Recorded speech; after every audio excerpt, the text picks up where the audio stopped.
Okey, bismillahirrahmanirrahim. Assalamualaikum warahmatullahi wabarakatuh.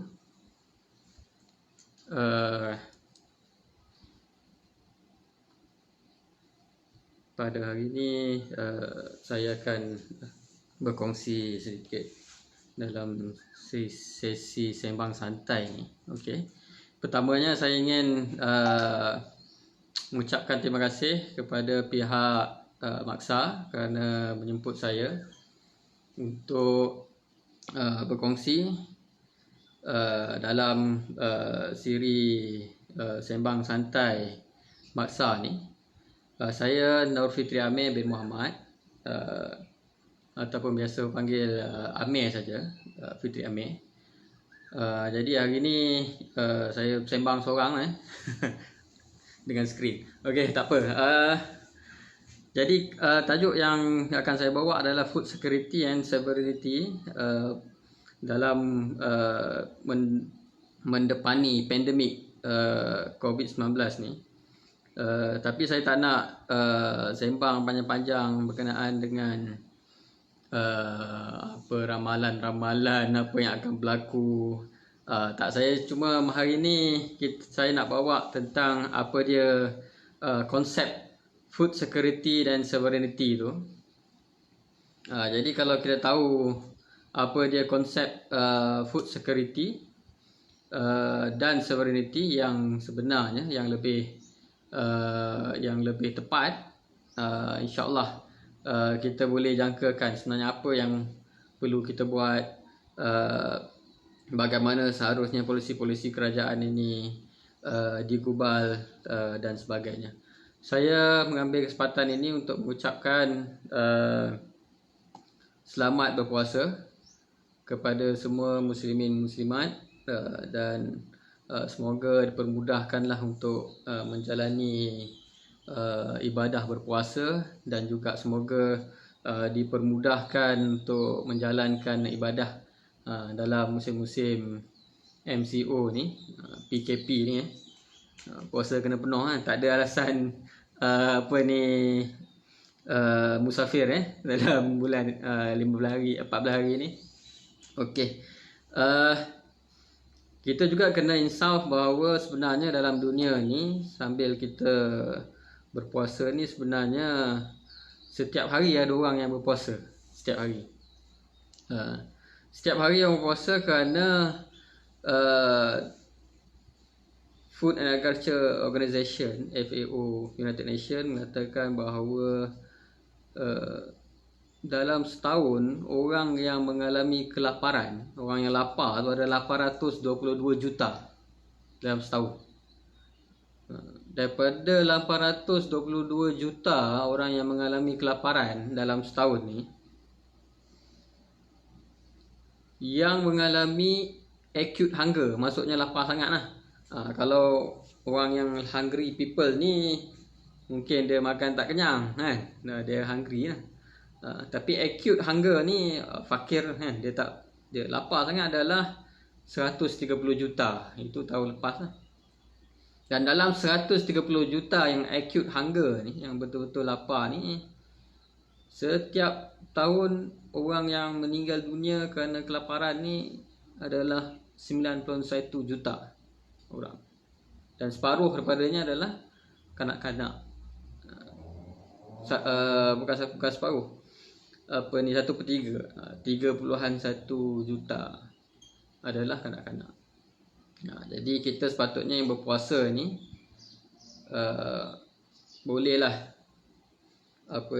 mengambil ibrah tentang orang yang kurang bernasib baik. Baik,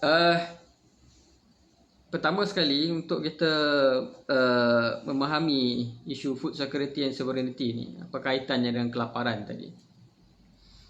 Adakah kerana makanan dia tak cukup ataupun apa masalah kelaparan dunia ni? Kita kena faham bahawa food security ni sepatutnya ada 3 komponen yang besar, 3 bulatan yang besar lah yang dalam matrik tu. Yang pertama sekali adalah security, dan yang kedua adalah safety, dan yang ketiga ni yang tak banyak orang yang sebut Dalam banyak pembentangan akademik dan juga presentation yang saya lihat, sovereignty ni jarang-jarang disebut. Jadi ada 3. Pertama, security, safety and sovereignty. Kalau kita faham 3 komponen ni, maka kita boleh menilai apa polisi-polisi yang diambil oleh kerajaan, sama ada kerajaan Malaysia, kerajaan luar, Singapura macam mana US, macam mana Malaysia, macam mana Thailand. Kerana banyak orang confuse. Contoh yang banyak orang confuse ni adalah kita selalu baca dalam paper kata Global Food Security Index, GFSI, Singapura nombor 1. Wah, hebat kan. Tapi kita pun macam mana Singapura nombor 1? Dia sawah bendang pun tak ada kan. Jadi confuse.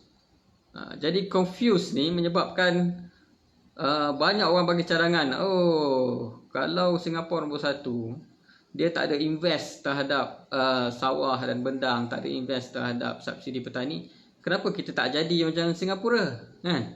Maksudnya kita tukarkan saja kita punya kebun-kebun makanan ni kepada kelapa sawit, contohnya kepada kilang-kilang, supaya kita boleh ikut cara Singapura Global Food Security Index. Macam mana dia boleh dapat nombor 1? Tapi ini benda ni kita akan bincangkan. Saya balik kepada yang tadi, yang 3 perkara berkenaan dengan food security ni. Yang pertama adalah security itu sendiri. Security itu sendiri adalah berkenaan dengan ada ataupun tidak ada makanan tu di suatu kawasan. Availability. Yang kedua adalah mampu ataupun tidak, affordability. Yang ketiga adalah utilization of the food lah. Maksudnya pertama, makanan tu ada ke tidak, beras tu ada ke tak kan? Yang kedua, boleh beli ke tak boleh beli kan? Kalau mahal, macam mana nak beli kan? Lapar juga kan? Yang ketiga, kalau beli pun makanan tu elok ke tak elok, dah basi ke, dah rosak ke. Ini utilization lah. Kita boleh makan tak nutrien tu? Ataupun penduduk di satu tempat, contoh macam kawasan tu ada banyak orang yang allergic terhadap satu makanan, tapi makanan yang sampai kat tempat tu adalah makanan yang dia allergic. So walaupun dia ada makanan dan dia boleh beli, kemudian dia tak boleh utilize makanan tu, insecure, food insecure juga lah. Ini satu konsep lah. Yang bulatan yang pertama, security, 3 tu availability, affordability dengan utilization. Yang kedua adalah safety.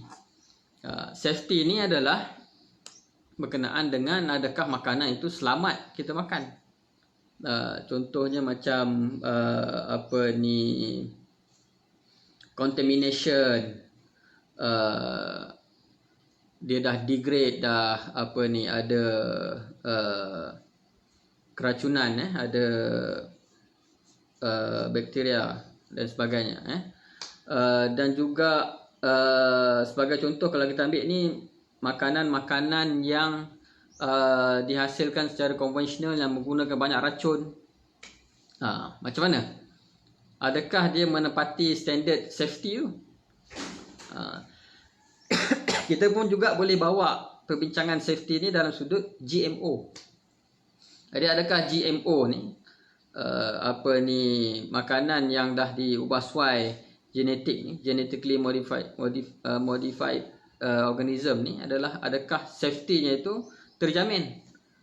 Ini yang bulatan yang kedua tadi lah. Pertama tadi, security tadi itu lebih banyak berkisar tentang logistik. Makanan tu ada ke tak ada, boleh sampai ke tak boleh sampai. Kalau dah sampai ni dah basi ke tak kan, boleh makan ke tak. Kemudian safety ni, ini ada racun ke tak ada racun, selamat ke tak kita makan ni dalam jangka masa panjang kan. Yang ketiga adalah sovereignty. Sovereignty ni tak banyak yang orang yang sembangkan. Kita cakap sembang kan, sembang santai kan. Kalau nak bersembang boleh komen lah dekat tu dekat Facebook Live ni, so kita boleh bersembang lah tanpa suara. Okey, sovereignty ni adalah tentang pilihan, tentang hak petani untuk menghasilkan makanan dia sendiri dengan sistem yang dia suka, sistem yang dia pilih. Ataupun penduduk satu tempat yang ada pilihan terhadap apa benda yang dia nak, yang dia rasakan lebih baik. Masalah tentang sovereignty ni sebagai contoh lah. Sebagai contoh, kita boleh kaitkan dia dengan sistem UPOV. UPOV ni adalah pelindungan varieti tumbuhan. Dia macam patent juga, patent. Macam kita ada komputer kan, handphone, semua ada patent. Kita tak boleh nak tiru. Kalau kita tiru, kita copy, kita gunakan, kita boleh disaman dan sebagainya. Jadi manusia ni sampai dah advance sangat, sampai benda hidup pun kita nak patent juga. Jadi benda hidup yang kita boleh, saya tak akan pergi detail lah kepada WTO punya suggestion dan sebagainya ni, saya nak secara konsep je lah. Jadi dia punya idea dia adalah pembiak baka yang menghasilkan tumbuhan itu boleh patent. Sebenarnya perkataan dia bukan patent, perkataan dia adalah plant variety protection. Dia panggil protection lah, tapi sebenarnya lebih kurang juga lah patent kan. So untuk apa? Untuk monopoli. Jadi sesuatu syarikat atau individu yang mengeluarkan sejenis benih, jadi dia dah patent kan, dia dah monopoli, dapat monopoli tu. Kemudian petani terpaksa membeli, setiap kali musim kena beli baru, setiap kali musim kena beli baru. Kemudian retailer pun akan jual yang tu saja sebab dia ada commission, harga dia punya margin untung dia lebih tinggi. Jadi kedai-kedai pun tak jual benih-benih yang land races atau benih-benih yang tradisi ni. Batuk ni tak boleh minum air. Okey. Jadi ini telah mengawal sistem pengeluaran makanan. Jadi tidak ada sovereignty dekat sini kepada petani. Jadi hak-hak petani untuk memilih cara dia nak menanam, untuk keselamatan dia dan sebagainya. Sebagai contoh, banyak benih-benih GMO yang concern yang paling besar adalah kerana benih-benih ini adalah dipakejkan dengan racun. Dia punya dalam genetik dia tu, cara dia nak membasmi semua rumpai-rumpai ni ialah dengan cara GMO ni dia tahan racun ni, tahan Roundup. Rumpai-rumpai lain tak tahan. Jadi kalau kita gunakan benih GMO ni, benih yang ni, kita kena wajib guna racun ni yang dijual bersama oleh syarikat. Jadi petani tak ada pilihan, dia akan gunalah racun. Berapa ramai yang mati kerana meracun ni. Jumlah kematian akibat keracunan di Malaysia ni yang paling banyak adalah agriculture.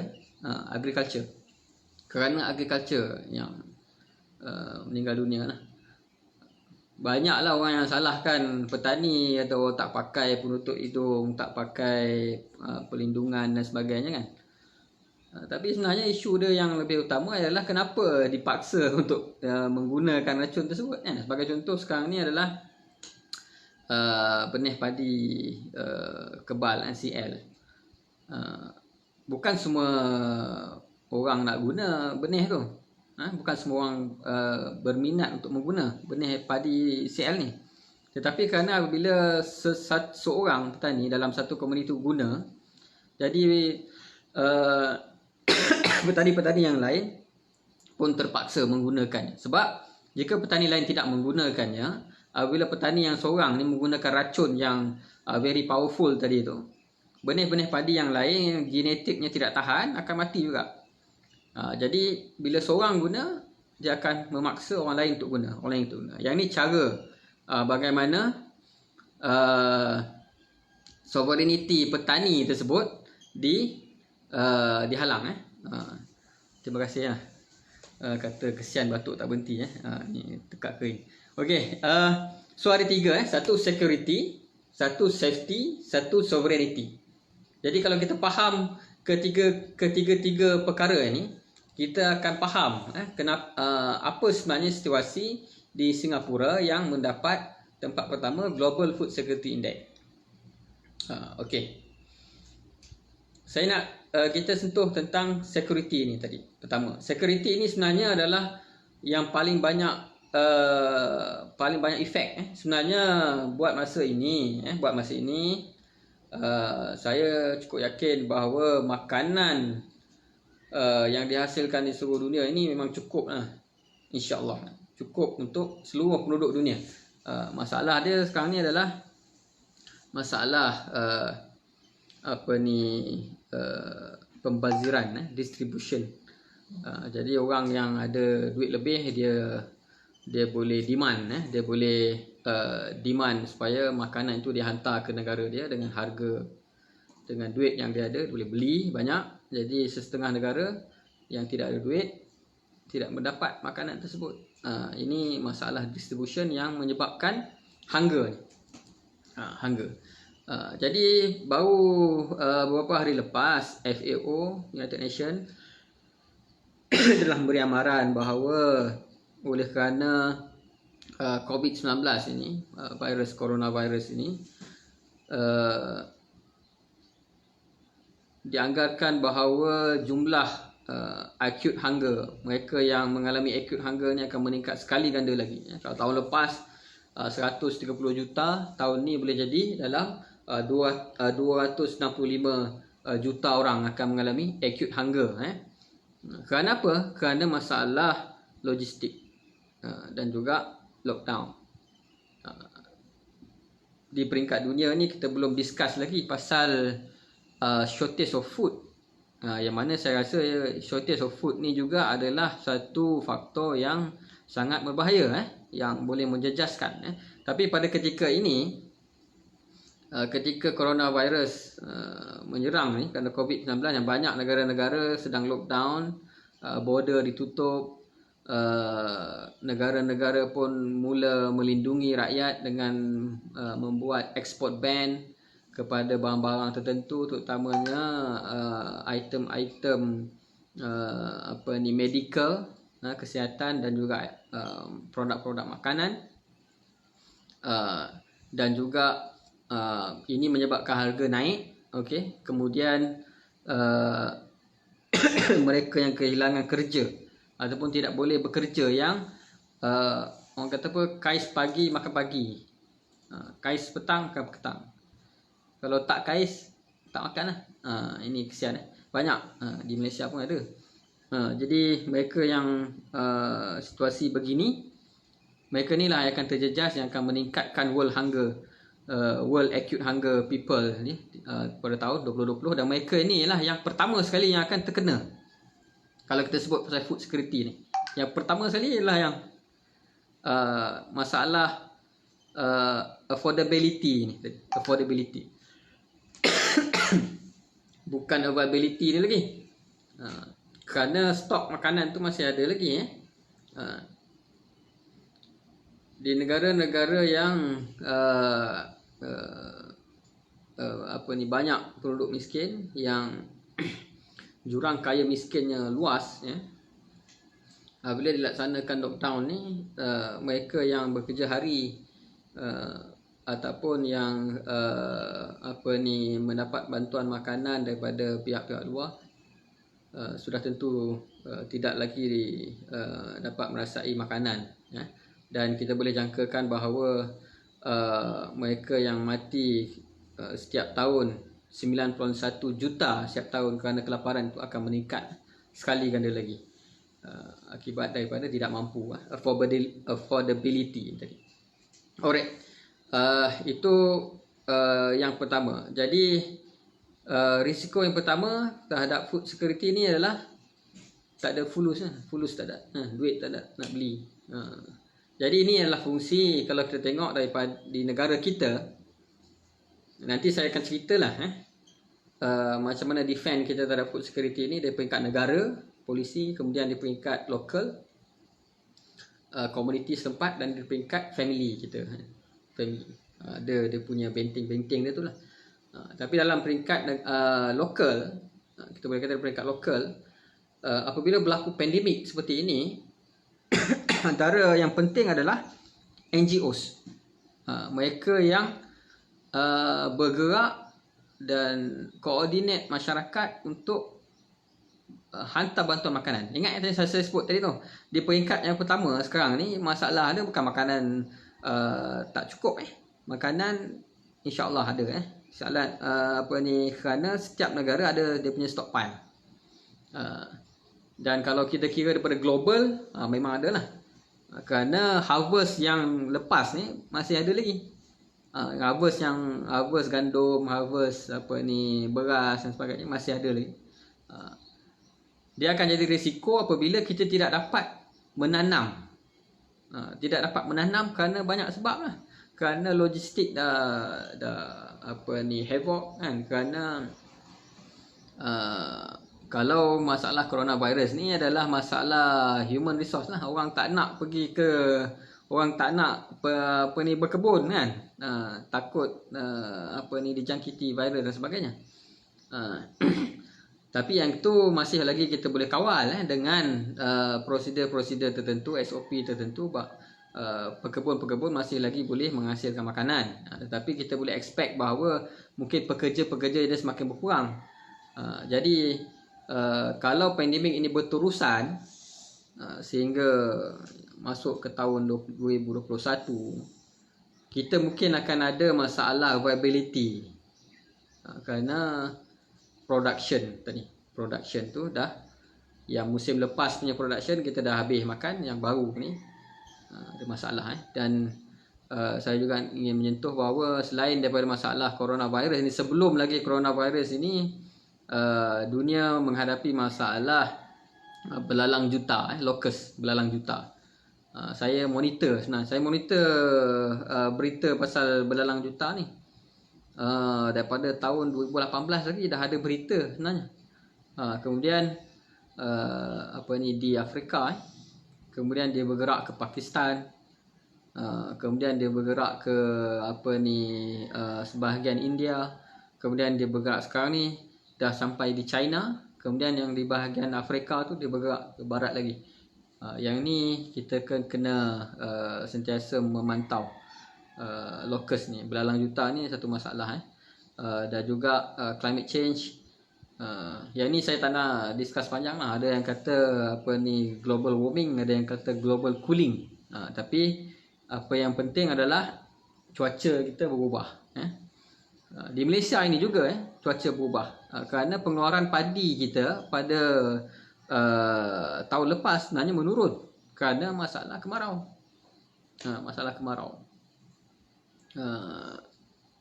Empangan di Kedah memang air tak cukup lah kan. Jadi apabila dibuat tabur kering, kemudian tak ada air, kemudian dia risiko lah. Risiko maksudnya ada peratusan-peratusan yang mati, benih yang mati. Jadi masalah perubahan cuaca ni, kalau hujan terlampau banyak hujan, kalau kering terlampau kering. Ini memang telah kita perhatikan lama berlaku, iaitu viability. Yang ni kita perlu discuss dengan lebih serius next. Kalau pandemik ini berterusan, apa dia? Yang ni yang kerajaan kena fikirkan betul-betul. Apa projek-projek yang boleh dilaksanakan sekarang ni? Projek-projek tanaman yang tumbuh cepat. Ataupun kita luaskan lagi kita punya tanaman padi. Dan juga agrofood. Agrofood yang kita gunakan, utilize tanah kita ada hanya lebih kurang 10% saja.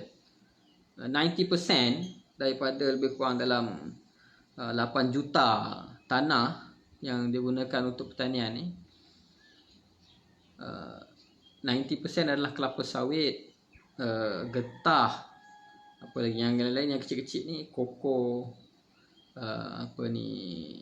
jute, tapi 10% ni yang sayur-sayuran, padi, buah-buahan, hanya 10%. Jadi kita kena increase. Yang ni menimbulkan perdebatan, sama ada kita nak buka ladang baru, tebang hutan, buat tanaman sayur, kan. Nanti environmentalist pun marah lah, kan. Apa kita ni tebang hutan pula, kan. Ataupun sebenarnya kita kena tebang pokok kelapa sawit, tanam sayur, kan. Tapi akan ada masalah ekonomi. Maksudnya macam mana pula nanti mereka yang bergantung kepada sawit untuk sosioekonomi mereka dah tak ada. Mungkin mereka ni perlu bertukar kepada tanaman sayuran, tanaman agrofood.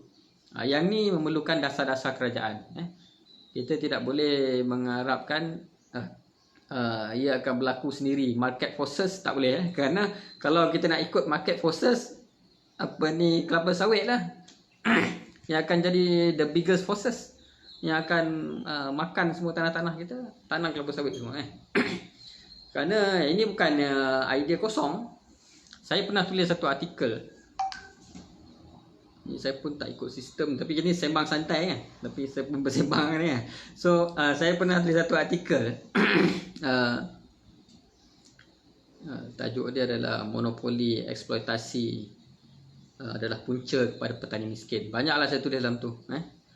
Actually dalam tu saya tulis, kerana sebagai respon saya kepada tulisan-tulisan daripada akademik, daripada politician, daripada banyak pihak mengatakan bahawa pertanian kita ni mundur kerana tidak menggunakan teknologi, pertanian kita ni mundur kerana sistem kita tak betul, sistem benih kita tidak menyertai UPOV 91 dan sebagainya. Last kali saya tulis, saya kata sebenarnya kenapa, mungkin sebahagiannya betul apa yang disebutkan tu berkenaan dengan teknologi dan sebagainya, tetapi satu lagi aspek food security yang saya sebut tadi, 3 ni adalah sovereignty tadi adalah yang ni tidak disebut, berkenaan dengan eksploitasi kepada para petani, berkenaan dengan ditindas oleh hutang yang menjerat setiap musim, berkenaan dengan dipaksa untuk menerima benih-benih tertentu, dengan harga yang ditawarkan kepada petani yang tidak setimpal, tidak matching dengan pemborong yang mungkin harganya lebih, margin untungnya lebih besar. Yang ni sovereignty, yang ni yang jarang disebut. Bila saya tulis artikel tu, ada seorang prominent person dalam negara ni panggil saya, ajak saya berbincang. Tu saya pergi di Kuala Lumpur, tingkat atas sekali, saya kata ni tempat hebat, tempat di mana banyak projek-projek dibincangkan, kan. Jadi saya kata kenapa ni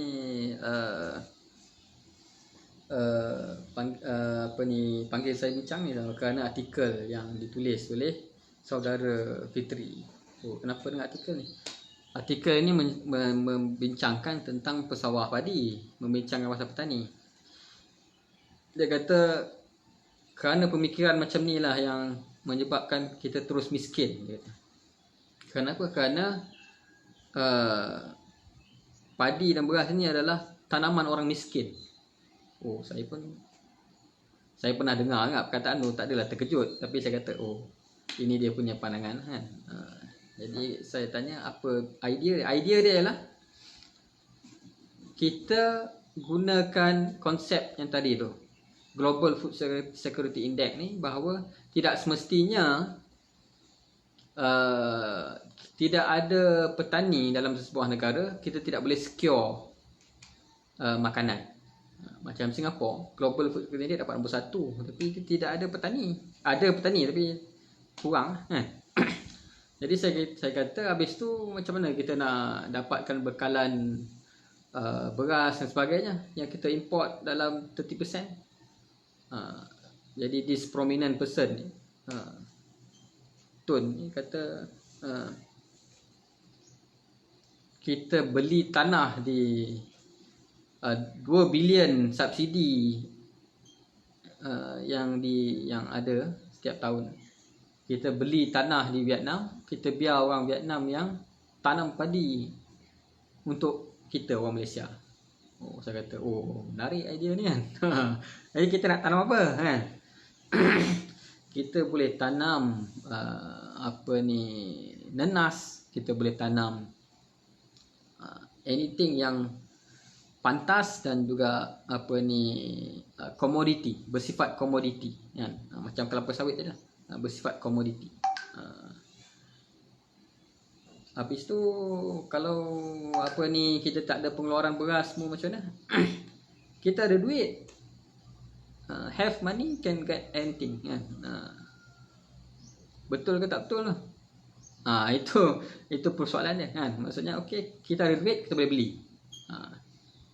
Jadi saya nak masuk pula kepada 3 mazhab food security lah. Saya kata 3 mazhab food security. Bukan yang food security as a whole tadi tu, yang ada security, sovereignty and safety tadi. Tapi ini yang bab security tadi. Security ni maksudnya adalah everything on logistik lah. Kita kata logistik lah. Makanan tu ada ke tak ada kan, stok ada ke tak ada, boleh beli ke tak boleh beli kan, affordability dengan utilization, dia dah rosak ke dah busuk ke kan. Yang tu 3 tu security ni. Ada 3 school of thought pasal food security ni. Yang ni dibincangkan di peringkat dunia ya. Di UN sendiri sebenarnya bincangkan benda ni. Negara-negara kaya ataupun negara-negara yang bergantung ataupun yang open market mengatakan bahawa food security ni actually ada duit kita boleh beli. Itu bermaksud kita secure. Kita ada jalan raya yang boleh make sure bahawa semua makanan sampai di kampung-kampung, di tempat tanpa gangguan. Kita punya agensi-agensi yang boleh memeriksa makanan-makanan ini supaya makanan ini bersih, boleh dimakan dan sebagainya. Kita ada sistem yang teratur. Rakyat kita kaya, walaupun harga beras mahal, kita boleh beli kan. Yang ni mazhab nombor 1 lah. Mazhab pertama ni tadi kan, yang makanan ni kan. Ada duit kita boleh beli. So yang nombor 2, pemahaman nombor 2 tentang food security ni ialah kita kena hasilkan makanan kita sendiri. Ini yang maksud dalam konsep self-sustain SSL lah. Self-sufficient level, SSL. Maksudnya kalau negara kita memerlukan 2.8 juta tan beras setahun, kita kena hasilkan 2.8 juta beras setahun untuk keluarkan makanan kita sendiri. Invest, bagi subsidi kepada petani-petani dan sebagainya. Yang ni yang pemahaman yang kedua, bahawa kita secure adalah dengan kita hasilkan makanan kita sendiri. Okay. Yang ketiga, pemahaman yang ketiga ialah okey, macam mana dengan negara yang tidak ada duit, negara yang pendapatannya kurang, kemudian negara yang tidak boleh mengeluarkan makanan dia sendiri dengan banyak kerana cuacanya kurang sesuai, kerana nutrien dan sebagainya. Jawapannya adalah food aid. Maksudnya bantuan kemanusiaan makanan. Ini yang Amerika hantar. Banyak negara-negara besar ada dia punya food aid program. Tapi kita kena faham, food aid program ni bukan food aid semata-mata, ada agenda geopolitical dia tersendiri.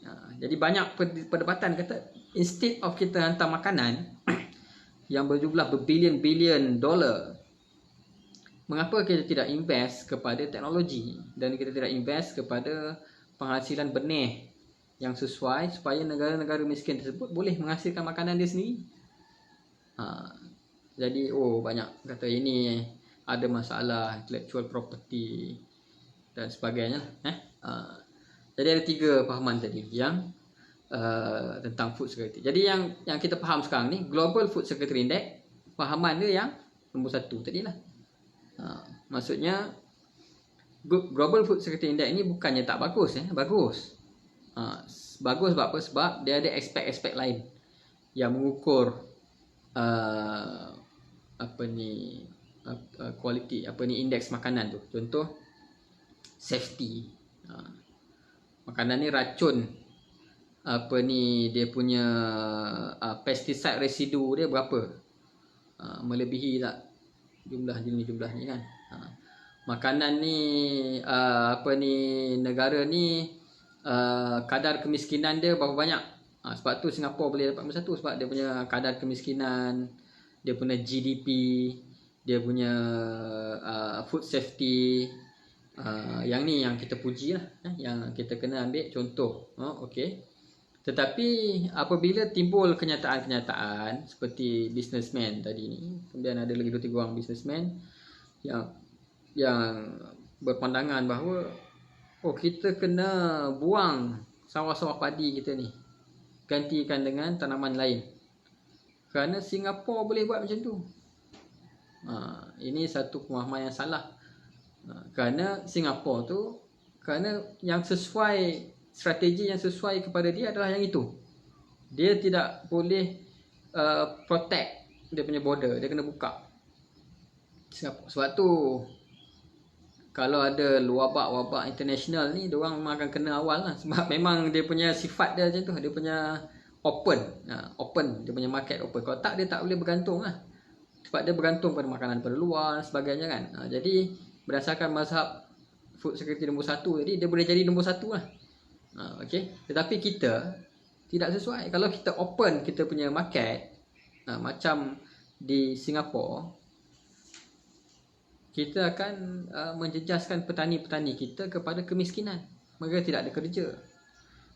Mereka tidak boleh lagi menanam dengan umur yang lanjut dan sebagainya. Takkan semua ni macam mereka ni, maksudnya takkan semua nak kerja kilang pula kan. Jadi kita akan berbalik kepada masalah kemiskinan juga. Masalah kemiskinan yang akhirnya mencetuskan masalah insecure terhadap food tadi, iaitu kemiskinan, affordability tadi.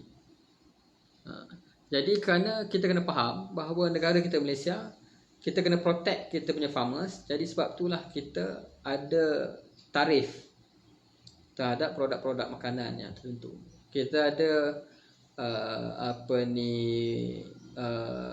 measure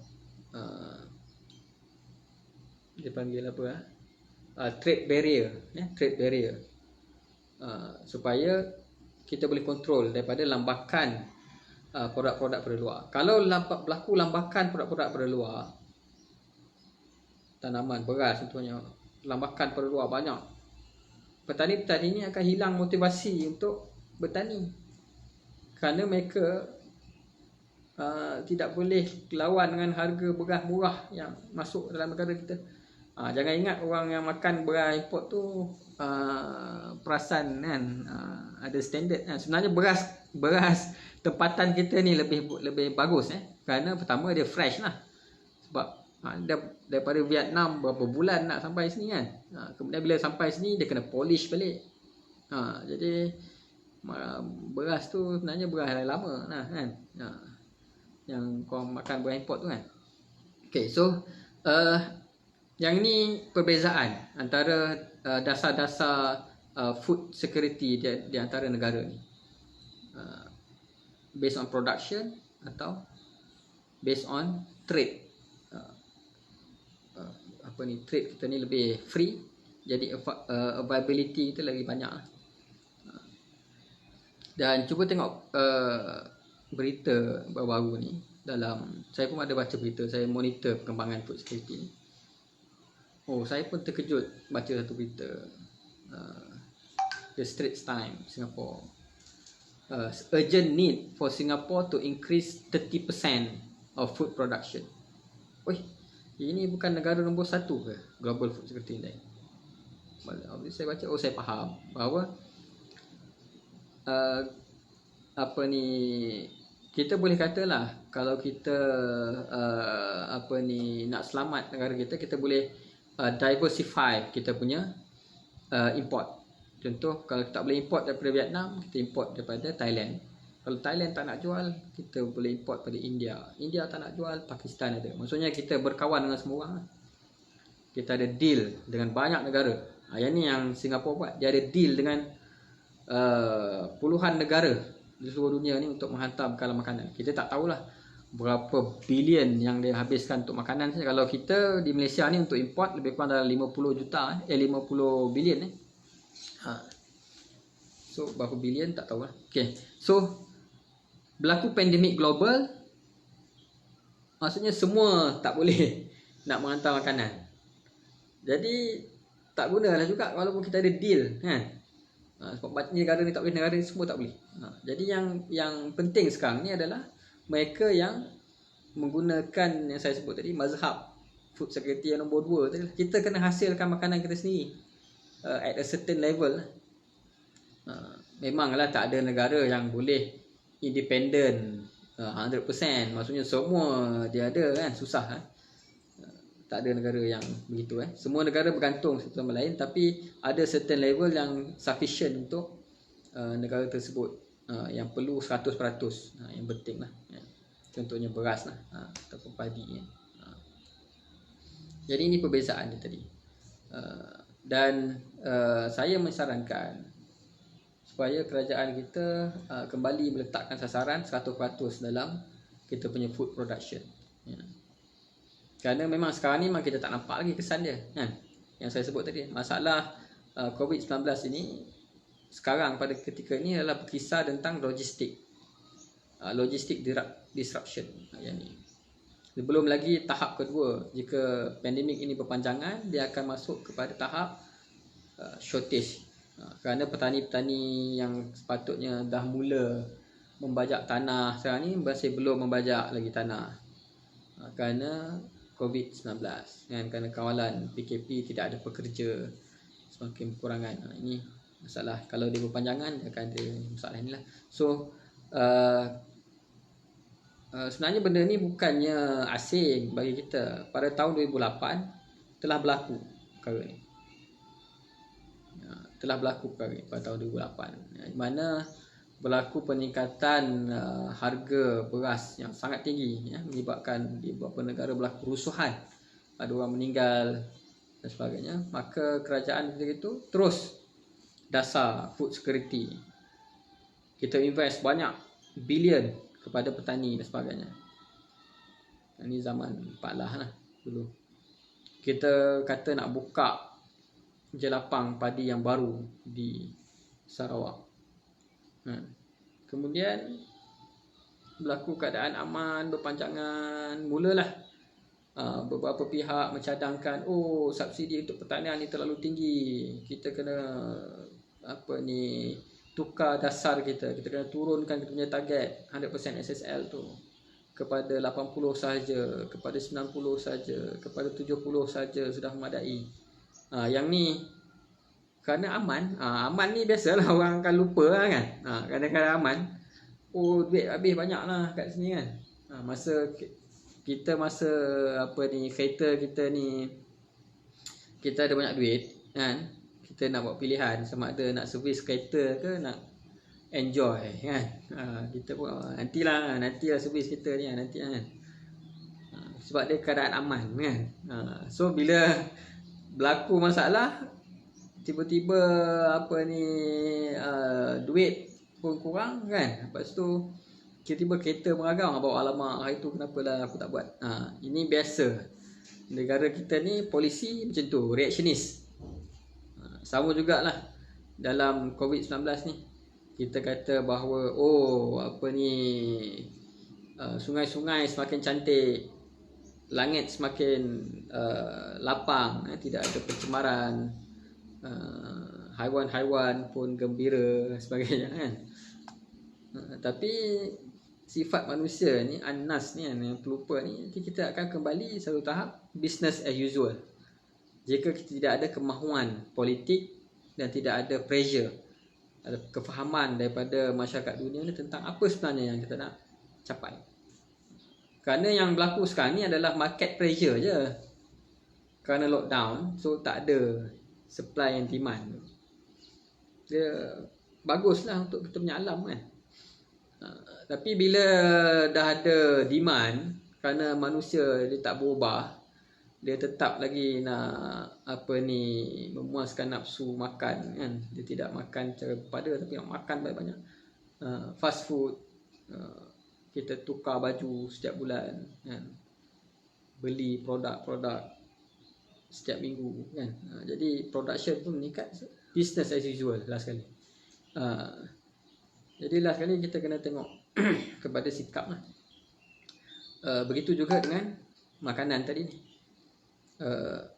Makanan dia akan jadi business as usual. Maksudnya makanan kita ini dikontrol oleh sesuatu sistem yang memang dah lock sistem tu. Daripada petani lagi, pada pemilihan benih lagi, benih apa yang perlu digunakan kerana plant variety protection tadi tu, kerana law tertentu, dan kerana market forces, monoculture dan sebagainya, sehinggalah kepada pengguna yang apabila dia pergi ke kedai, kalau nampak produk soya tu je lah kan. Majoriti soya yang ada ni daripada US lah. Kita pun tak tahu ada GMO ke tak dalam tu kan. Okey. Ini dah jadi membebel lah ni. Okey, saya ingat itulah cukup lah. Konsep asas sembang santai kita ni. Ni ada soalan ni. Okey, bagi individu rakyat Malaysia, apa cadangan bagi kita semua boleh membantu menyokong petani kita? Akhirnya Vietnam tidak akan keluarkan beras kepada negara kita, dari negara dia. Yang ni export ban saya dah ulas tadi. Kerana negara akan protect dia punya masyarakat dia lah. Okey. Okey, macam nak membantu menyokong petani kita adalah membeli barangan buatan tempatan, produk-produk tempatan. Instead of kita demand makan menu-menu yang daripada negara luar, negara barat kan, sayur-sayuran barat kan. Kenapa kita tak makan sayur-sayuran yang kita sendiri, yang negara kita boleh hasilkan sendiri? Satu benda yang menarik sebenarnya demand kita terhadap tepung gandum semakin meningkat di negara kita. Tepung gandum. Pelik kan? Kita orang Asia patutnya makan nasi kan? Ini makan gandum pula kan? Ini kerana lifestyle, kerana kawan-kawan, kerana marketing, kerana movie yang kita tengok kan. Oh, saya makan gandum, saya tak makan nasi kan. Nasi ni gemuk kan. Macam-macam kan. Ini akan menyebabkan masalah pada negara kita di masa akan datang. Kerana rakyat sudah tidak makan beras, tetapi kita tak boleh menanam gandum. Jadi kita kena bermula pada diri kita sendiri. Untuk menyokong petani kita adalah kita makan produk tempatan yang ada. Beras, sayur-sayuran tempatan, ulam-ulaman dan sebagainya. Cipta produk-produk baru dan sebagainya. Okey, buah-buahan dan sebagainya. Soalan tadi saya pelajar biotek dan nak tanya penggunaan teknologi biotek ni bagus ke tidak. Ada yang kata akan tindas petani konvensional. Saya ada buat protes lah dulu kan. Saya ni jahat juga lah kan, asyik nak protes kan. Tapi bukanlah asyik nak protes ni sebenarnya, tapi ada sebab kan. Itu kita bantah penanaman padi GMO, MR219 GMO yang sedang diusahakan lah untuk ditanam. Saya dulu saya pelajar microbiology, saya pun belajar juga lah genetik ni, biotech apa semua ni saya belajar juga. Saya mentaliti saya pada berkenaan adalah kita kena selesaikan the world hunger ni dengan teknologi. Itu memang benda yang ditanam kepala kita lah kan. We are human, we can do anything. Tengok cerita apa ni 2012 movie tu kan 2012. Last kali teknologi juga yang akan menyelamatkan manusia ni kan. Okay. Apa ni apa masalah teknologi tadi ni? Kerana masalah dia adalah actually dia bukan nak membantu petani, dia nak menjual produk. Cuba kita ikhlas betul-betul sebagai pelajar bioteknologi. Bila kita nak hasilkan sesuatu penyelidikan, kita akan tengok punya market value dia kan. Apa benda ni boleh jual tak kan? Dalam sudut application lah. Kalau dalam sudut pure science tu taklah. Sebab pure science kita akan kaji the reason kan. Tapi kalau kita nak buat grant ke apa ke kan, kita nak buat projek teknologi, benda ni boleh market ke tidak.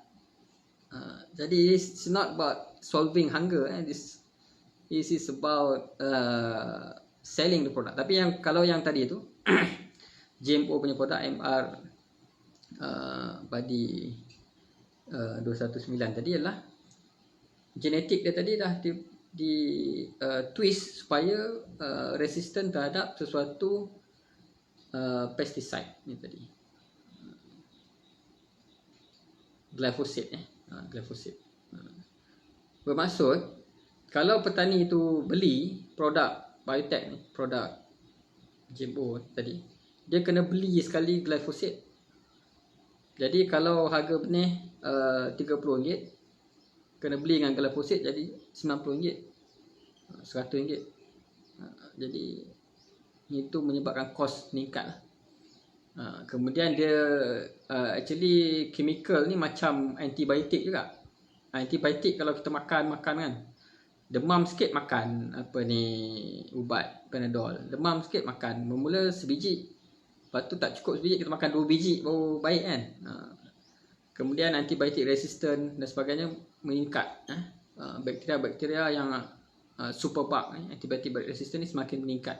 Terutamanya penggunaan antibiotik dalam penternakan, bukan manusia, penternakan.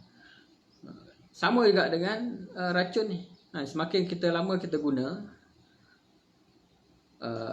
tumbuhan tu, weed, rumpai-rumpai tu makin lama semakin memerlukan dos yang tinggi.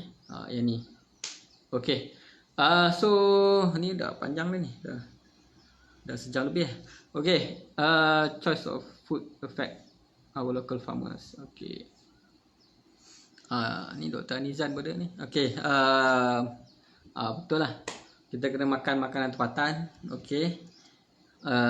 Beli barangan tempatan. Okay. Saya ingat dah banyak dah saya sembang santai ni. Ada satu lagi bab yang saya tak masuk lah, tapi saya nak sentuh sikit je berkenaan dengan apa ni benteng-benteng pertahanan ni. Apa ni dipanggil buffer ni kan, buffer. Okey. Cik Siba ada bagi dianggarkan 2 juta pekerja akan kehilangan kerja kerana COVID-19 kemelesetan ekonomi. Bolehkah kita menggunakan tenaga kerja ini untuk fokus sektor pertanian? This is a good idea. Sebab ini masalah yang dikatakan oleh FAO tadi beberapa hari lepas, mengatakan bahawa world hunger akan meningkat sekali ganda. Acute hunger daripada 130 juta kepada 265 juta kerana orang hilang kerja. Yang gaji hari yang semua ni tak ada duit. Yang ni adalah food security juga. Jangan ingat food security ni petani ni kan. Maksudnya pengas production saja tak. Duit pun food security juga. Lori pun food security juga. Storage, cold storage pun food security juga. So pekerja-pekerja yang akan hilang kerja ni kita memang kena galakkan supaya ataupun sektor pertanian kena ambil. Tapi masalahnya adalah sektor pertanian ni pun apa ni dia punya pendapatan petani itu sebenarnya lagi rendah daripada pekerja kilang kan. Itu satu yang perlu diambil kira lah. Contoh kalau pekerja kilang gaji bulan.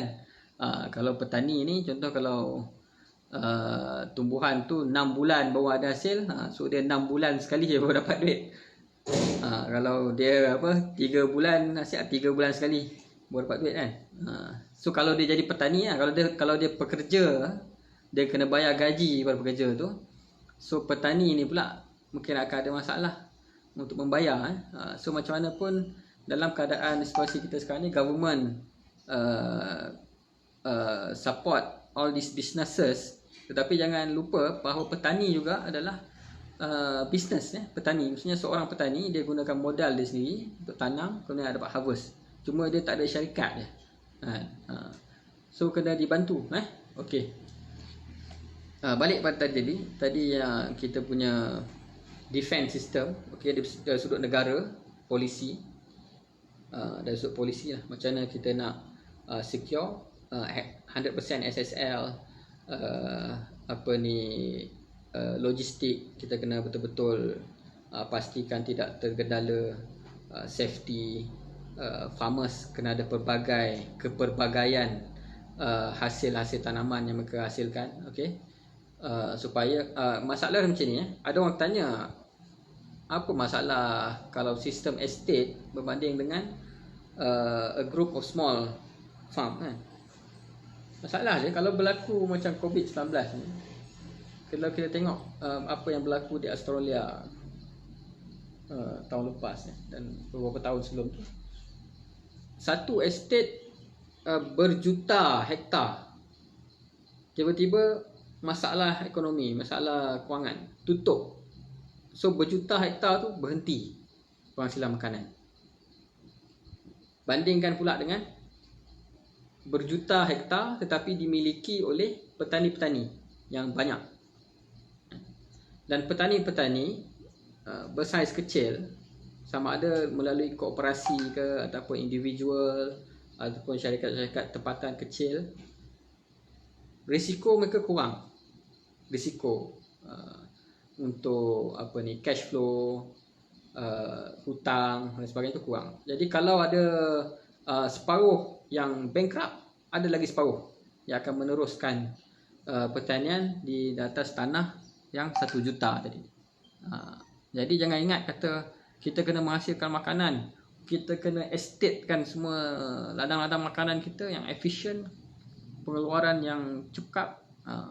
Ini satu pemahaman bagi saya adalah pemahaman konvensional yang salah. Ada banyak kajian sebenarnya, bukan saya cakap kosong ni. Ada kajian ada kajian yang menarik. Tengok The Puzzle of East and Southeast Asia Persistent Smallholder. Ni ada satu kajian yang dibuat. Macam mana smallholder di Thailand, di banyak negara persistent, dia boleh kekal. Tetapi big company estate bila dia jatuh, dia akan membawa kemusnahan kawasan tu. Pekerjaan tak ada sebagainya. Kerana dia, orang kata apa, the bigger you are, the harder you fall. Itu masalah dia. Okey.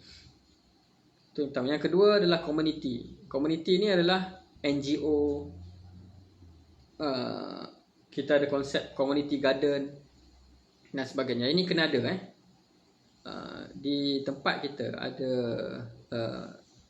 terutama di kawasan flat-flat, ada LA 21, Local Agenda 21, yang saya di Pulau Pinang dulu ada kawasan yang diberikan untuk tanam, tapi tak betul-betul utilize. Dia macam konsep dia ada orang tanam, tapi dia bukan untuk betul-betul untuk food production lah. Sebab itu bergantung kepada petani itu sendiri lah, penduduk tu nak usahakan tak tanah tu kan. So yang ni local agenda ni kena ada sebagai benteng yang kedua, defense. So ingat masalah bukan cukup tak cukup. Masalah adalah tak match demand dengan supply. Contoh macam keluarga ni, dia dah hoarding banyak makanan kan dulu. Kerana duit dia banyak kan. Jiran dia kat kampung, kat ujung kampung tak ada makanan. Kita tak boleh nak kata, oh makanan di kampung kita ni dah tak cukup. Sebenarnya cukup. Tapi ada mamat ni yang dah holding makanan. Dia dah kumpul. Jadi kena ada satu SOP, cara nak kawal benda ni supaya makanan boleh didistribute dengan adil, dengan supaya orang yang lapar boleh dapat makanan. Ini juga kerja-kerja NGO yang menghantar makanan-makanan ke kawasan-kawasan perumahan, kawasan rumah yang mereka yang keputusan bekalan kerana tak ada kerja dan sebagainya. Ini yang di peringkat komuniti. Sama ada dia perlu diuruskan oleh daerah, bandaraya ataupun kampung, JKK. Ini penting. Begitu juga tanaman komuniti. Tanaman komuniti ni kerana salah satu masalah adalah kalau kita hasilkan makanan kita, contoh dia ada tanah banyak, dia hasilkan sayur. Larat ke nak makan sayur kobek, sawi je kan, setiap hari kan, sebab dia tanam sayur banyak kan. Ini masalah inilah supply mismatch ni. Sepatutnya kena ada satu mekanisme, one stop center dan sebagainya, dia boleh barter. Okey, saya tanam sayur banyak ni, saya tanam buah-buahan. Okey, kita tukar. Saya ambil sikit buah, awak ambil sayur. Yang ni kena sustain lah. Okey, yang ketiga adalah family lah. So family pertama sekali adalah kena belajar berjimat lah. Yang kedua kena belajar macam mana nak menanam sayur-sayuran sendiri dan sebagainya. Walaupun kita duduk di flat, sebenarnya boleh menggunakan berbagai kaedah. Hari tu kawan kita daripada CAP ada tunjukkan, kalau tak ada tanah pun boleh kita tanam. Kita mulakan tanaman sendiri. Jadi ada 3 aspek kalau dari sudut food security, dari sudut defense. Yang pertama negara tu sendiri, stockpile, food distribution dan sebagainya. Yang kedua community, mereka yang terlepas pandang, yang miskin, macam mana kita nak hantar makanan dekat dia dan sebagainya.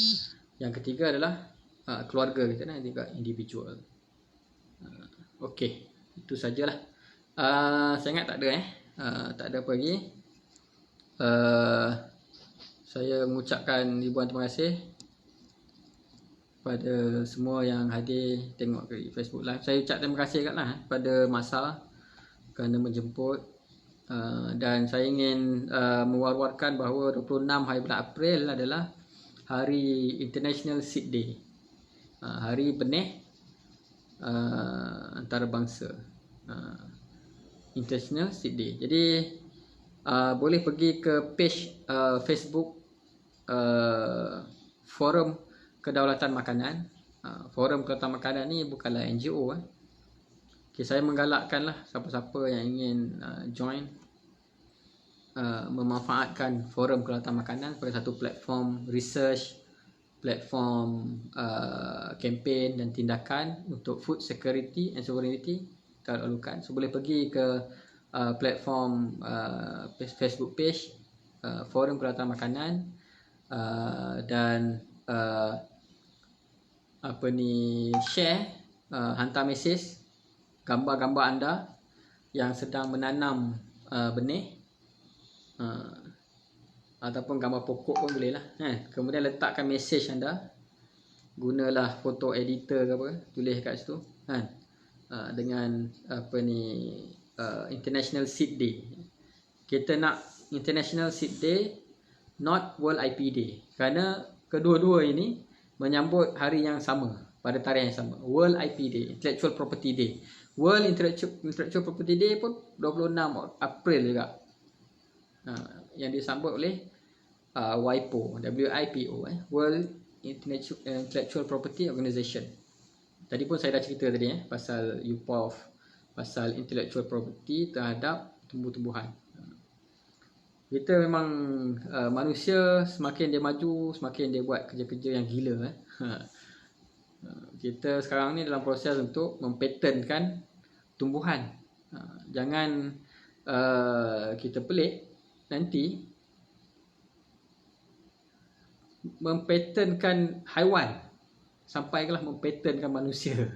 Kalau ada clone dan sebagainya. Yang ni kita kena sentiasa memantau. Okey, itu saja. Ini admin pun dah bagi warning Nur Fariha. Okey, terima kasih banyaklah. Itu saja. Sekian, wabillahi taufiq wal hidayah. Wassalamualaikum warahmatullahi wabarakatuh.